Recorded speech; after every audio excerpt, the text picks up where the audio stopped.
ഞണ്ട് ഈ വെയില് കൊണ്ട് താൻ 2 ദിവസം പനി പിടിച്ച് കിടന്നാൽ ആർക്കും ഒരു നഷ്ടം ഉണ്ടാകാൻ പോണില്ല. ബാക്കിയുള്ളവർ ഞാൻ ഒരു ദിവസം കിടന്നാല് എത്ര പേരുടെ വയറ്റിപ്പാടാ കൂട്ടാൻ പോകുന്ന എനിക്കറിയാവോ? എന്ത് പറഞ്ഞാലും തന്നെ ഞാൻ പറഞ്ഞത് എനിക്ക് മനസ്സിലായോ?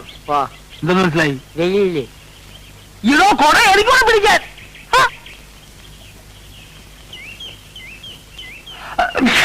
എന്തൊരു തുമ്മക്ക.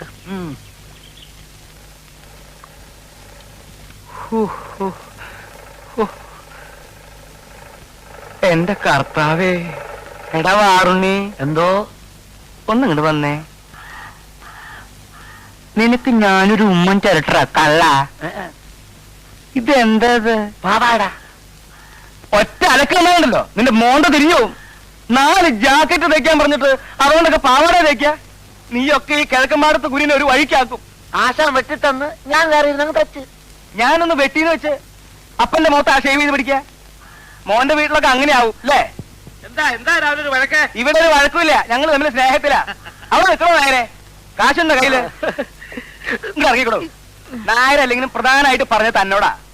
വാറിന് എന്തോ ആ കത്തിരിയുടെ അകത്ത് വെച്ച് ഒക്കത്ത് വെച്ച് കൊണ്ടുപോകാൻ പറ്റുന്ന എല്ലാ സാധനങ്ങളും അകത്ത് വെച്ചേക്കാം. ഇവൻ പോയതിനു ശേഷം അതൊക്കെ എടുത്ത് പുറത്ത് വെക്കാം.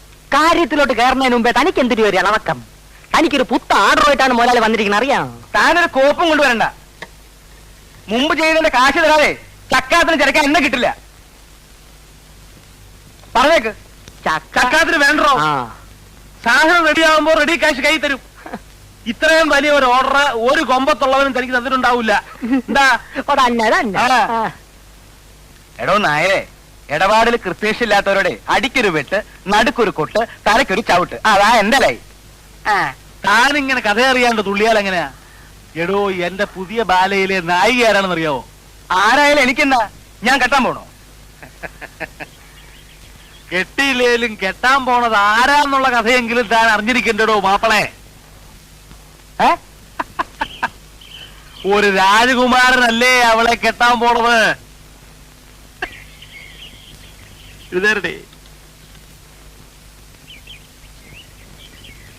താൻ ഞെട്ടരുത്. കോടീശ്വരനായ സുരേഷ് മേനോന്റെ സ്വന്തം കാമുകയാണ് ഇനി മുതൽ എന്റെ ബാലയിലെ പുതിയ നായിക. അയാളാണ് ഇനി ബാലയ്ക്ക് വേണ്ടി പണം മുടക്കാൻ പോകുന്നത്. ഞെട്ടിയല്ലേ? എന്റെ ഈ വിശ്വാസം വരണില്ലേ? എന്റെ മുടിപ്പര അമ്മച്ചിയാണ് താനീ കേട്ട എല്ലാം സത്യമാണ്. സുരേഷ് മേനോൻ കെട്ടാൻ പോണ് രോഹിണി നായിക ബാലെ ടിക്കിരി മുട്ടം. വിശ്വാസമില്ലേ? താൻ കാര്യം ചെയ്യും.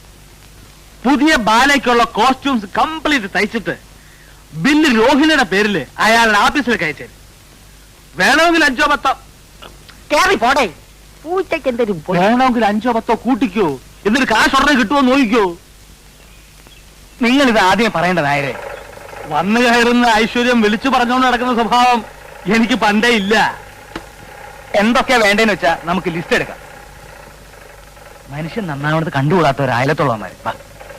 ചെല്ലി ചെല്ലി.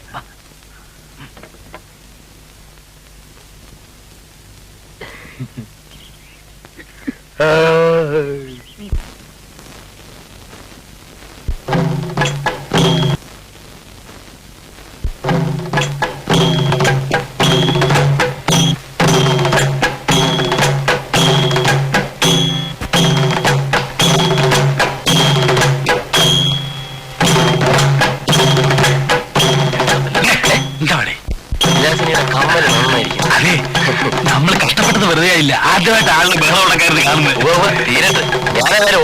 അരുണാക്കൂടൊന്നും പറയാണോ? ഞങ്ങൾ കണ്ടതാ. എന്തുകൊണ്ട്?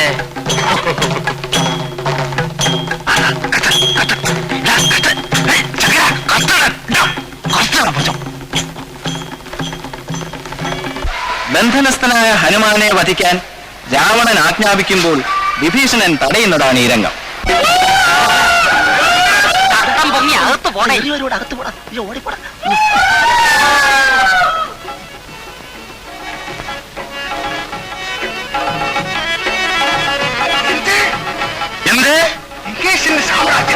ലങ്കേശന്റെ സാമ്രാജ്യത്തിൽ എന്താണ് അവശബ്ദം? നമ്മുടെ ഭടന്മാർ ഏവനെ ഒരുത്തനെ പിടിച്ചിട്ടിക്കൊണ്ട് വിഭീഷണ തിരുവായിക്കെതിരുവായില്ല. നീ നമ്മളെ നിയമം പഠിപ്പിക്കണ്ട. നീ നമ്മളെ നിയമം പഠിപ്പിക്കണ്ട. നമ്മുടെ കൺമുമ്പിൽ വെച്ച് തന്നെ നമ്മുടെ കൺമുമ്പിൽ വെച്ച് തന്നെ ഇവന്റെ കഴുത്തഴിയട്ടെ. ഇവന്റെ കഴുത്തഴിയട്ടെ.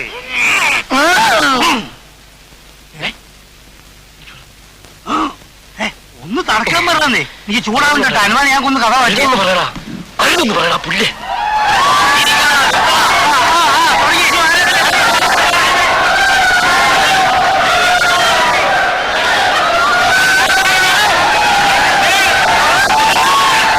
തന്റെ ന്യായങ്ങളൊന്നും എനിക്ക് കേൾക്കണ്ട. ബാലയെ നടക്കാനല്ല, അസുഖം ചികിത്സിച്ച് ബലമാക്കാനാണ് തനിക്ക് ലീവ് വന്നത്. അല്ല സാർ, ലീവ് മാറിയപ്പോ അസുഖം മാറിയപ്പോ ലീവ് ബാക്കി ഉണ്ടായിരുന്നത് കൊണ്ട് ഇനിയൊന്നും പറയണ്ട. You are suspended. അയ്യോ സാർ, പറഞ്ഞു കേട്ടില്ലേ? തന്നെ സസ്പെൻഡ് ചെയ്തിരിക്കുന്നു. Now get out.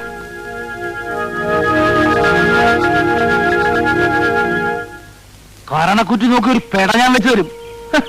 കാര്യവിവരമുള്ള ഒരുത്തരെങ്കിലും ഇരിക്കണമെന്ന് കരുതിയാ തന്നെ ഞാൻ അകത്ത് കയറ്റിയത്. ഇന്നലെ ഒരു ബഹളവും ഇല്ലാതെ നടന്നുകൊണ്ടിരുന്ന ബാലെ തല്ലിപ്പൊളിയാക്കിയത് താൻ ഒറ്റ ഒരുത്തന. ഇനി ഒരു നിമിഷം കൂടെ നിൽക്കരുത്, കടക്ക് പുറത്ത്. അങ്ങനെ പറയരുത് സാർ, എന്നെ ബാങ്കിൽ നിന്ന് സസ്പെൻഡ് ചെയ്തു. സസ്പെൻഡ് ചെയ്ത് തന്റെ കുഴപ്പം കൊണ്ടാ. ഇവിടുന്ന് എന്നെ ഇറക്കി വിട്ടാ എനിക്ക് ജീവിക്കാൻ ഒരു മാർഗമില്ല സാർ. ഒരു മാർഗമില്ലാത്തവർക്കുള്ളതാണ് തെണ്ടൽ. അതൊന്ന് പരീക്ഷിച്ച് നോക്ക്. ഒരു മിനിറ്റ് ഇവിടെ നിർത്തരുത്. ഇവനെ രോഹിന്റെ പിന്നാലെ മനസ്സ് നടത്തി നടക്കുക കള്ള.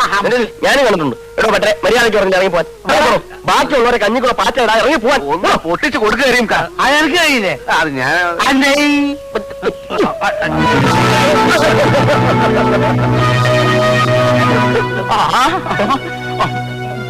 ഒറ്റ ഒറ്റ കണ്ണോടെ കണ്ണാത്തുക്ക് പോടോ.